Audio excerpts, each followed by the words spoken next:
ॿिनि घरनि खे अॼु सुबुह फजर महिल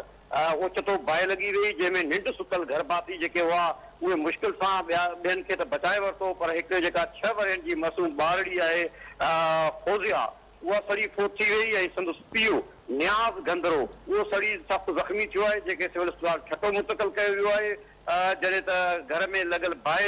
जे दौरान 6 ॿकरियूं जेके आहिनि गर्भातियुनि जूं उहे सड़ी मरी वियूं ऐं जेके नियाज़ गंदरो ऐं संदसि पुट जा जेके ॿई घर आहिनि उहे मुकमल तौर ते सड़ी रख थी विया, जंहिंमें घरेलू सामान हंध बिस्तरा सभु मुकमल तौर ते सड़ी रख थी विया, जंहिं करे गर्भाती जिते हिन अफ़सोसनाक वाक़े में संदन हिकु मासूम 6 वरनि जी न्याणी फौजिया जे सड़ी वञण जे करे ऐं संदसि वालिद नियाज़ गंदरो जे सड़ी ज़ख़्मी थियण जे करे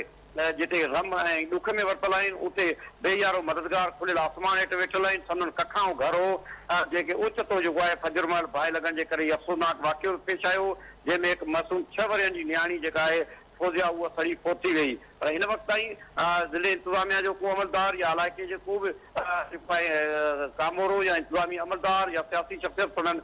तरे ते न आहे पहुतो ऐं मुतासिर जेके ख़ानदान आहिनि हिन वक़्तु खुलियल आसमान हेठि वेठल आहिनि ऐं उहे पंहिंजे जेका मदद पाण तहत जेको आहे जिते पंहिंजो बचाव कयो आहे उते ज़ख़्मी जेको आहे नियाज़ गंदरो जो सिविल अस्पताल छटो में हुनखे इलाज लाइ दाख़िल करायो वियो आहे। पर वारसनि जो चवणु आहे त अचानक बाहि लॻी वई ऐं उहो सिर्फ़ु पंहिंजूं ज़िंदगियूं बचाए सघिया, संदन मासूम ॿारड़ी फोत थी वई ऐं संदन जेको आहे नियाज़ गंदरो उहो ज़ख़्मी अस्पताल में पियल आहे, पर संदन कंहिं बि वार न कई आहे। जी अच्छा महबूब ॿुधाइजो त छा पियो ॿुधाए वञे कखान घरनि खे बाहि कीअं लॻी ऐं जेको ज़ख़्मी थियो आहे उन जी हालत कीअं पई ॿुधाई वञे? जी बाहि जो अञा ताईं को कारण साम्हूं न अची सघियो आहे, पर गर्भातियुनि जो चवणु आहे त उहे सुतल हुआ, सुतल हालत में फजर महिल ओचितो जेको आहे घरनि खे बाहि विकोड़े वई ऐं उहे मुश्किल सां पंहिंजूं जानियूं बचाए सघिया। मासूम ॿारड़ी 6 वरनि फौजिया उहा छाकाणि जो अंदरि घर में मुकमल तौर ते जेको आहे बाहि जे ज़िद में अची उहा सड़ी वई, उनखे बचाइण जी कोशिशि दौरान संदसि पीउ नियाज़ गंदरो सड़ी सख़्तु ज़ख़्मी थियो आहे। उनखे सिविल अस्पताल छटो मुंतक़िल कयो वियो आहे, पर छाकाणि जो सिविल अस्पताल छटो में बर्न्स जे हवाले सां को अलॻि वार्ड बि कोन्हे, अहिड़ियूं सहूलियतूं न आहिनि, तंहिं करे डॉक्टरनि तजवीज़ ॾिनी आहे त उनखे कराची मुंतक़िल कयो वञे त जीअं उनखे बहितर इलाज थी सघे। उनजी हालत बहितर न आहे, उहो ॿुधायो वञे थो त उनखे जेको आहे 50% हिसो जेको आहे उनजो सड़ियो आहे, उहो मुतासिर थियो आहे, जंहिं करे उनखे कराची मुंतक़िल